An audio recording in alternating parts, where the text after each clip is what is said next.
Elon Musk once claimed the iPhone broke his email. At another point, he threatened to ban every Apple device from his companies. And if that wasn't enough, he called Apple's App Store fee a secret 30% tax. What's going on here?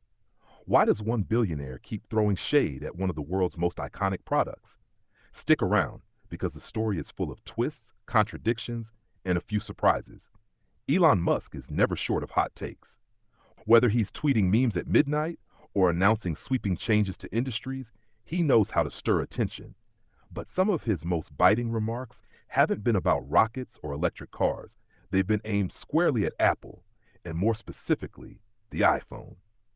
This feud might not be as headline-grabbing as Tesla versus Detroit or SpaceX versus NASA rivals. But when the richest man in the world openly ridicules one of the most successful tech companies in history, people notice. And when those remarks turn into accusations that many call exaggerated, it raises eyebrows. So let's dive into the actual things Musk has said about Apple's flagship product, the iPhone, and why his words hit differently. Back in 2020 at a satellite conference, Musk went off script. Instead of just talking about rockets, he vented about his phone. According to Business Insider, Musk complained that iPhone updates had made his experience worse, not better. His exact words? "The software update broke my email system. Generally, the software is not great." That's a bold shot at a device used by over 1 billion people worldwide. Of course, anyone can have a buggy update, but when Musk declares on stage that the iPhone broke his email, it carries more weight than a random Reddit rant. Here's the kicker. No widespread reports backed his claim at the time. Apple Mail wasn't crashing for millions of users, which makes this story less about iPhone flaws and more about Musk's personal frustration. Was it just a glitch? Or was Musk laying groundwork for a bigger narrative that Apple was losing its edge? Fast forward to 2018, and Musk sounded less like a tech visionary and more like a disappointed fan. In an interview, he argued, "Apple used to really bring out products that would blow people's minds. They still make great products, but there's less of that wow factor." This wasn't an angry tweet. It was a calculated dig. Musk was positioning Tesla and SpaceX as the new Apple, the place where real innovation was happening. Think about it. Self-driving cars, rockets landing themselves, while Apple in Musk's framing was just selling slightly better cameras. The cliffhanger here is simple. Was Musk right? Or was he underestimating Apple's ability to reinvent itself? Because not long after, Apple would launch AirPods Pro, the M1 chip, and keep dominating the smartphone market. The debate still lingers. Now let's hit the moment where Musk turned from critic to almost activist. In 2022, he slammed Apple's App Store fee, calling it a secret 30% tax. The problem? That fee wasn't secret at all. Developers had known for years that Apple takes 15 to 30% of in-app purchases. Google does something similar, but Musk framed it as a shady move, a hidden toll that crushes smaller developers. His tweets about the tax were fiery, drawing headlines everywhere. But analysts pointed out, if anyone knows how app stores work, it's Musk. He wasn't exposing a secret. He was rebranding a known policy as something scandalous. Why? Likely to rally public opinion as Twitter, now X, battled Apple over advertising dollars and platform rules. The surprise twist: after sparring with Apple CEO Tim Cook, Musk suddenly tweeted a video from Apple HQ saying they'd resolved misunderstandings.